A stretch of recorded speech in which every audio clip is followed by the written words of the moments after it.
በኦሮሚያ ክልል የአንድ ዓመት ከ8 ወር ህፃን በጸጥታ ኃይሎች መገደሉ ተገለጸ። የአካባቢው ባለስልጣን ህፃኑ የተገደለው በተኩስ ልውውጥ ነው ብለዋል። በኦሮሚያ ክልል ኢሉ አባቦር ዞን ኖጳ ወረዳ የአንድ ዓመት ከ8 ወር ህፃን በጸጥታ ኃይሎች በተኮሰ ጥይት መገደሉን ወላጅ እናቱም ዛራ ሐሰን ለአዲስ ስታንዳርድ ተናገሩ። በአሁኑ ወቅትም በጸጥታ ችግር ምክንያት ከቀያቸው ለመፈናቀል መገደዳቸውን ገልጸዋል። የአካባቢው ባለስልጣናት የህፃኑን ሞት አረጋግጠው ነገር ግን ህፃኑ የተገደለው በመንግስት ኃይሎችና በታጣቂዎች መካከል በተካሄደ የተኩስ ልውውጥ መሆኑን በየትኛውም ወገን ጥይት እንደተመታ አልተለየም ብለዋል። የአንድ ዓመት ከ8 ወር ህፃን የተገደለባት እናት ወይዘሮ ዛራ ሐሰን በመንግስት ኃይሎች በተኮሰ ጥይት ልጇ መገደሉን ለአዲስ ስታንዳርድ ተናግረዋል። ህፃኑ የተገደለው የአባቱ እጅ ላይ ሳለ መሆኑንም አስረድተዋል። ክስተቱ የተፈጠረው ሐምሌ 9 ኢሉ አባቦራ ዞን ኖጳ ወረዳ ጨጌ ቀበሌ ከሰዓት በኋላ 11 ሰዓት አካባቢ መሆኑን የጠቀሱት ወይዘሮ ዛራ የመንግስት ወታደሮች በመኖሪያ ቤታቸው ላይ የተኩስ ልውውጥ እንደተከፈተባቸው ተናግረዋል። በሰዓቱ ሁላችንም ቤት ውስጥ ተቀምጠን ነበር።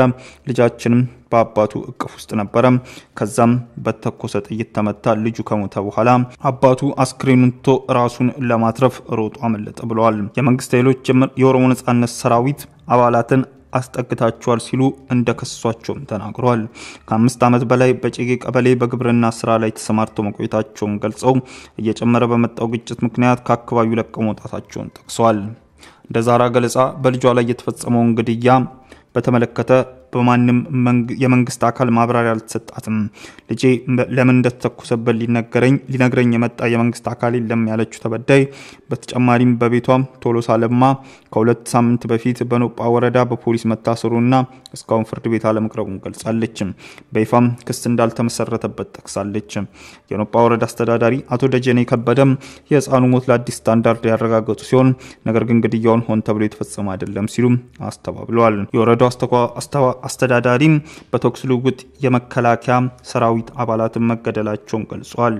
ተኩሱ ሲካሄድ የህፃኑ ቤተሰቦች በመኖሪያ ውስጥ እንደነበሩ አስረድተዋል። ታጣቂዎቹ ከዚህ ክስተት በፊት ለብዙ ቀናት የሰዎችን ቤት እንደመደበቂያ ሲጠቀሙበት ነበር ሲሉ አስረድተዋል። ደደጀኔ የክስተቱ መንስኤ በጨጌ ቀበሌ የጸጥታ ችግር መኖሩ ገልጸዋል። በሰኔ ወር ታጣቂዎች ወደ ወረዳው ከገቡ በኋላ የመንግስት ወታደሮች በስፍራው ተሰማርተዋል ሲሉም ገልጸው ታጣቂዎቹ የሰዎችን ቤት ሰብረው በመግባት በጸጥታ ኃይሎች ላይ ተኩስ ከፍተዋል ማለት ከሰዋል። ስሙ እንዳይጠቀስ የጠየቀ የጨጌ ነዋሪ ለአዲስ ስታንዳርድ እንደገለጸው የጸጥታ ችግር አሁንም እየተባባሰ ሲሆን ብዙ ሰዎችም አካባቢውን ለቀው እየሸሹ ነው። የኢትዮጵያ ሰብአዊ መብቶች ተሟጋች ማዕከል ዋና ዳይሬክተር አቶ ያሬድ ኃይለማርያም በሚደርስባቸው ዛቻና ማስፈራሪያ ኃላፊነት መልቀቃቸውን አስታወቁም። ላለፉት 4 ዓመታት የኢትዮጵያ ሰብአዊ መብቶች ተሟጋቾች ማዕከልን በዋና ዳይሬክተርነት ሲያገለግሉ የቆዩት አቶ ያሬድ ኃይለማርያም ከጸጥታ አካላት በሚደርስባቸው ዛቻና ማስፈራሪያ ሐምሌ 25 ቀን 2017 ዓ.ም ጀምሮ ኃላፊነት መልቀቃቸውን አስታውቀዋል።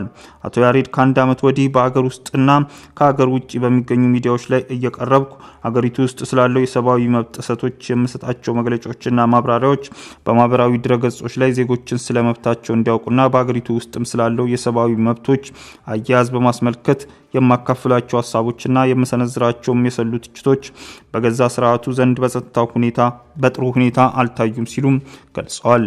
አክለውም ከዚህ የተነሳ በተለያዩ አቅጣጫዎች የተለያዩ አይነት ጫናዎች ሳስተናግድ ቆይቻለሁ ብለዋል። የተለያዩ ዛቻዎች፣ ማስፈራሪያዎች፣ ትንኮሳዎች የጸጥታ አካላት በኩል ሲፈጸሙ እንዲሁም በተንቀሳቃሾች ስልኮቼ ያልተለመዱ ጥሪዎችን ሳስተናግድ ነበር ያለውን ግልጽ ስጋት ችላ በማለት በስራዬ ላይ አተኩሬ ቆይቻለሁ ሲሉም በማህበራዊ ትስስር ገጻቸው ገልጸዋል። ሆኖም በዚህ ሁኔታ ውስጥ በነጻነት ለመውጣትም ሆነ የተቀበልኩትን የሥራ ኃላፊነት በብቃት ለማከናወን የማልችልበት ደረጃ ላይ መድረሴን ስላረጋገጥኩኝ በተጓዳኝም በስራ ጫና ብዛት ችላ ያልኳቸው የግል የጤና ጉዳዮችም ስለነበሩ እነዚህን ምክንያት በማድረግ ከወራት በፊት ለድርጅቱ ቦርድ መልቀቂያ ጥሪ አቅርቤ በመትኬ ሰው እንዲፈልጉ አሳውቂያለሁ ብለዋል።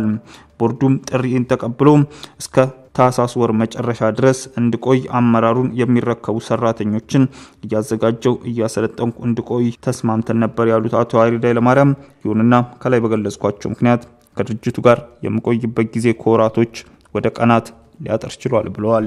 ውድ ተመልካቾቻችን በለታዊው የዛሬ ውሎ ፕሮግራማችን ይዘንላችሁ የቀረብናቸው ዋና መረጃዎች እነዚህ ነበሩ። ከፕሮግራም ጋር አብሬያችሁ ቆይታ ያደረኩት እኔ አብዲስ አደፋር ነበርኩ። ከሌሎች የኬሎ ሚዲያ ፕሮግራሞች ጋር መልካም ቆይታ